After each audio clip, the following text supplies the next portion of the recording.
বগুড়ার বিস্তীর্ণ মাঠ ধারণ করেছে সবুজাভ সোনালী বর্ণ। কষ্টার্জিত সোনালী ফসল ঘরে তুলতে তীব্র গরম উপেক্ষা করে কৃষকের দিনভর ব্যস্ততা। জেলায় চলতি মৌসুমে তেমন বৈরী আবহাওয়া না থাকায় ফলন বেশ ভালোই হয়েছে। কৃষকের অভিযোগ, ঘাম ঝরিয়ে ফসল ফলালেও লাভের অংশে বেশিরভাগই যায় মধ্যস্বত্বভোগী ও ব্যবসায়ীদের ঘরে। তাই উৎপাদন খরচ বিবেচনায় নিয়ে ন্যায্য দাম নিশ্চিতের দাবি কৃষকের। বাজারের যে অবস্থা এখন বেশি লস যাবে, আর সরকার যদি আসে যদি পাড়া মহল্লায় যদি কিনতো তাহলে 2 টাকা লাভ পাতো। এই জন্য কিষাণ পাট দিয়েতে আমাকে এখন বর্তমানে লস যাবে। সরকার যে দামটা বেঁধে দিচ্ছে এই দামে যদি আমরা ধান বিক্রয় করতে পারি তাহলে আমাদের মোটামুটি লাভ হবে। বগুড়ার হাট বাজারগুলোতে এরই মধ্যে আসতে শুরু করেছে নতুন ধান, তবে দাম কিছুটা কম। নন্দীগ্রামে রনবাগা হাট ঘুরে দেখা যায় প্রতিমন মোটা ধান 1100 টাকায় এবং চিকন ধান বিক্রি হচ্ছে 1380 টাকা মন দরে। নতুন ধান বাজারে আসায় কমেছে পুরনো ধানের দাম।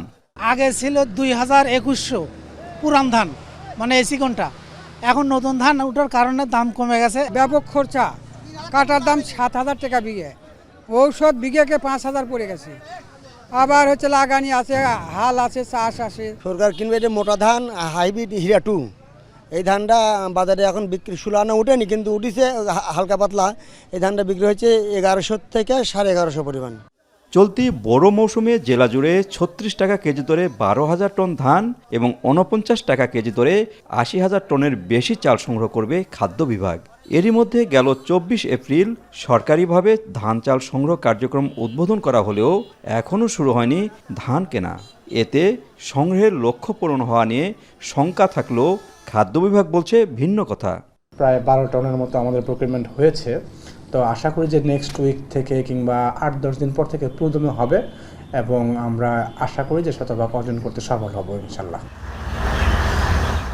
বগুড়ায় 1,83,600 হেক্টর জমিতে এবার বড় চাষ হয়েছে, যেখান থেকে প্রায় 7 লাখ টন চাল উৎপাদনের লক্ষ্য কৃষি বিভাগের।